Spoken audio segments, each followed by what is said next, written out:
변호사님, 네. 오늘은 수익형 부동산 3인방인 네네. 오피스텔, 그리고 지식산업센터, 네네. 그리고 상가에 대해서 얘기를 한번 나눠보겠습니다. 네.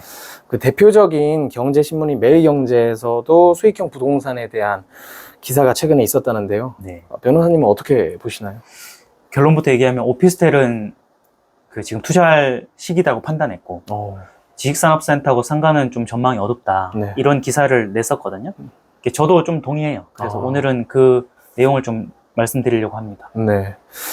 저는 사실 뭐 수익형 부동산이다 네. 이렇게 이런 지표만 봐서는 네. 뭐 세계가 어떤 부분이 다른지, 그리고 뭐 이런 직관적인 감이 잘 안 서는데요. 어떤 차이가 있는 건가요? 그러니까 투자 관점에서 부동산을 볼 때 네. 크게 보면 두 가지로 보거든요. 하나는 시세 차익형. 사고 팔아서 차익을 노리는 투자. 네. 아니면 이제 수익형이에요. 수익형은 매달 이제 월세를 받는 투자. 이 두 가지로 크게 나눠지는데, 시세 차익형은 대표적으로 아파트잖아요. 네. 아파트가 시세가 워낙 빠르게 오르기 때문에. 근데 오늘은 그 얘기 말고 그 수익형 부동산에 대해서 얘기를 할 건데, 수익형 부동산이 크게 보면 세 가지예요. 오피스텔이 있고, 네. 하나는 이제 지식산업센터가 있고, 하나는 상가가 있거든요. 이 지식산업센터는 줄여서 지산이라고 하는데, 예전에 아파트형 공장이라고 네. 그냥 벤처 업주들이, 벤처 IT 회사가 많이 모여있는 큰 건물을 뜻하는 거예요. 그래서 요 세 가지가 보통은 사람들이 수익형 부동산 관점에서 투자 목적으로 접근하는 건데, 네. 예, 그걸 이제 수익형 부동산 3인방이라고 하는 거죠. 예.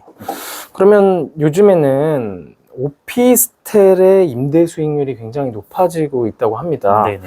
부동산 시장도 요즘 좀 안 좋고 금리도 높은데 왜 오피스텔 수익률이 높을까요? 이게 이제 원래 수익형 부동산은 금리의 영향을 많이 받거든요. 네. 보통 사람들이 대출을 끼고 이걸 매입하기 때문에 대출이자보다 월세가 높아야 되잖아요. 네. 그래서 대출이자보다 높은 월세만큼만 투자 수익이 되기 때문에 금리가 중요해요. 네. 대출이자를 줄이기 위해서. 근데 지금 금리가 낮지 않거든요. 코로나 이후에 많이 올렸고 아직 내려가지 않아서 금리가 보통 높으면 오피스텔도 수익률이 낮아야 돼요. 네. 대출이자가 비싸니까. 근데 최근에 오피스텔이 수익률이 좋아지는 거는 금리가 높은데 금리에 비해서 월세가 더 많이 올랐기 때문에. 월세가 그럼 왜 더 많이 올랐냐? 네. 원래 오피스텔을 월세 주고 사는 물건이긴 한데 최근에는 전세 사기가 있었잖아요. 네. 그래서 오피스텔에도 전세가 있긴 하거든요. 사람들이 전세가 이제 보증금 못 받을까 봐 두려우니까 월세 계약이 많아진 거예요. 그러니까는 사람들이 월세 수요가 많아지니까 월세가 비싸진 거예요. 서울에 웬만한 작은 월세도 웬만하면 70, 80이 다 넘거든요. 네. 그러니까 금리가 비싸지만 그보다 더 월세가 빠르게 올랐기 때문에 오피스텔은 수익률이 괜찮은 거예요. 그럼 월세는 왜 이렇게 오르게 된 건가요? 아까 말씀드린 이제 그 전세 사기 때문에 전세에서 월세로 돌아선 수요가 있고, 네.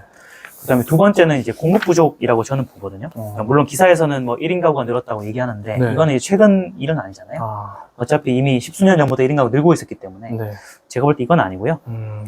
그 공급 물량에 영향을 받는데 네. 오피스텔이 최근에 거의 반토막 수준이에요.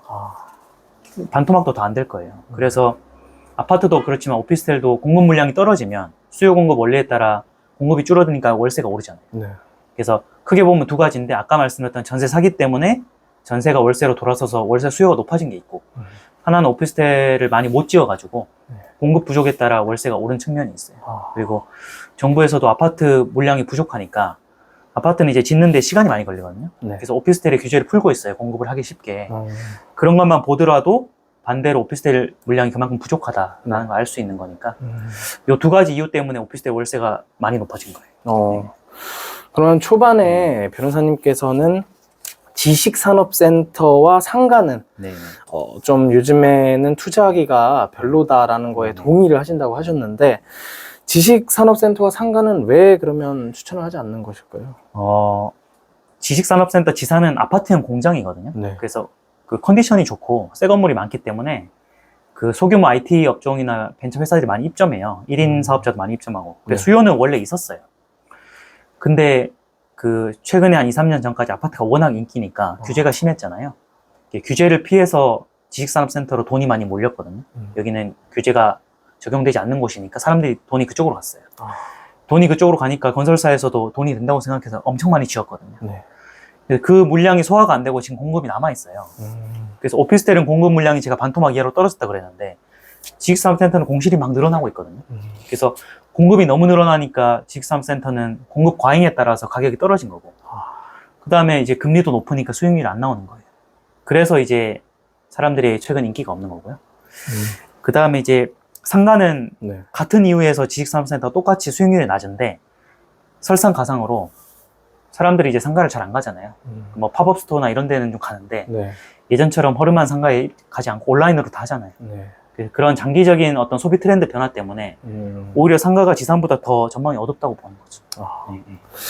네, 그럼 오늘 내용을 좀 정리를 하면 수익형 부동산 3인방 중에서는 현 시점에서는 네. 오피스텔이 가장 전망이 좋다. 맞을까요? 그렇죠. 지산이랑 상가는 나중에 금리가 조금 더 내려가면 네.